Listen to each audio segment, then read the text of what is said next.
Hi, welcome back to Dive Twang. I'm Dave. We're gonna have some fun today. This is just we're gonna trade licks and kind of do I guess a call and response is a fair term for it, but just some back and forth playing and the sort of thing that you would do if you were in the room with somebody, right? I'm going to simulate that as best we can, being on video. So, got to give credit. This is not the first time, even that this individual, who's a subscriber and a student, um, uh, with me and a friend, um, has made influential suggestions about things I could do on this channel. So I won't say your name, but if you want to, say something in the comments and take credit, you should.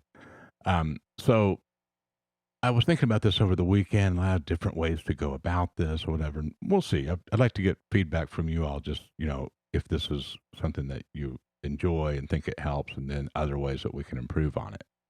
Um, and the idea here is not necessarily to, copy the licks that I just played. But if you notice, I left a lot of space, an equal amount of space, actually, between the parts where I was playing and where I was resting in between, right? That's your space, okay? That's the important space, right? I'm just kind of giving you an idea, and I'm gonna help you chunk out, some parts of the neck that you can use for this. And I'm kind of alternating between minor and major pentatonic. It's not going to be complicated, right? And again, use this to feel that space and that sense of phrasing. That's what this is really about. Don't get hung up on trying to copy the notes that I'm playing and stuff, right? It would just be you'd get diminishing returns on that compared to using it to sort of explore your own sense of arrangement, right? But I do want to give you some, some stuff so that you feel like you're mapping it out in your own way and building on something that you can really dig into. So the chords, I picked this backing track because it's just a good one. It leaves a lot of it's paced and it's got like a four measure pattern, so I can leave a lot of space for you. The chords are just G, D, A.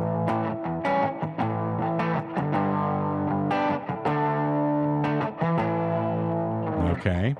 So the plan at the end of this for the practice loop portion of this video is I'll start off with that template again, and you can play in between my licks, but then it'll just move into the pure backing track. And by that time, hopefully you're kind of up and doing your own thing and sort of doing almost like thinking of it as sort of a conversationalized thing that you're doing just on your own.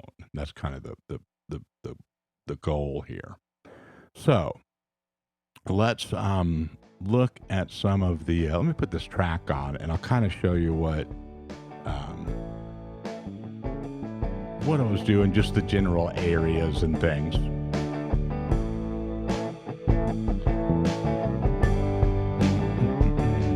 Like you could start anywhere. It actually does have it. See, there's like a little end.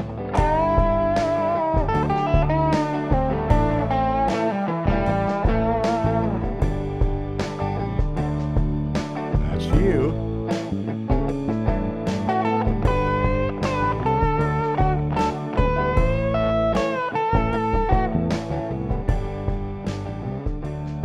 Okay. Now, that's the routine. So, I don't want to hold you up here too long with this, but most of the stuff that I did for the minor pentatonic was in this kind of shape one.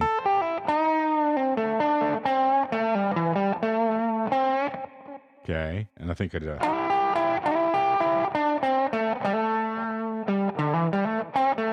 a lot of hammering, pull offs. Some of them were, probably a little rapid, that sort of stuff, kind of crossroads type style stuff. It just works good over this sound. But again, don't worry about copying licks here. Then I'm alternating minor and major pentatonic. you don't have to do that. In fact, after a while, you'll be doing your own thing over the practice loop, and then it'll kind of make more sense because you'll be alternating, between the minor and the major. Most of the major stuff I did, I did around in that little. Sometimes you can bend that just a half a bend, and it's more like a minor sound.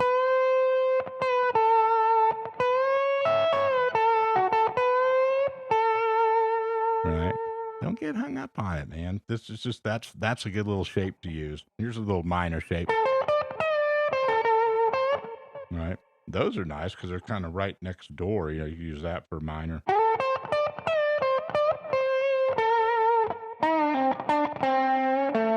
Then I think once I went down and went,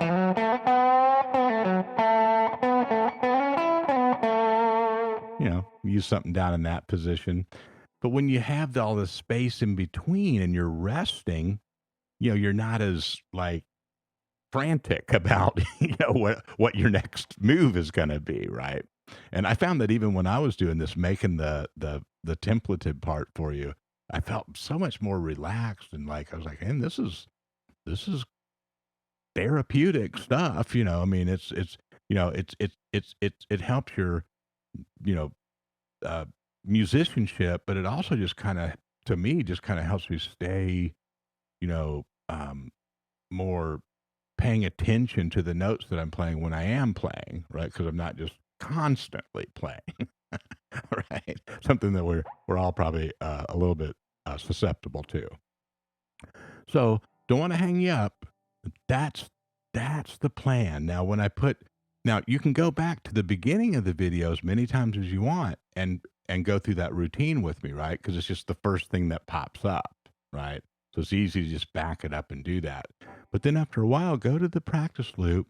And like I said, there'll be one time around with me in there, and then I'm going to disappear, and you just do your thing. And please leave some comments and some feedback on this because we're going to really build on this sort of thing and see if we can simulate more of this kind of interaction as we go. All right. Appreciate you. Take care. Talk to you soon.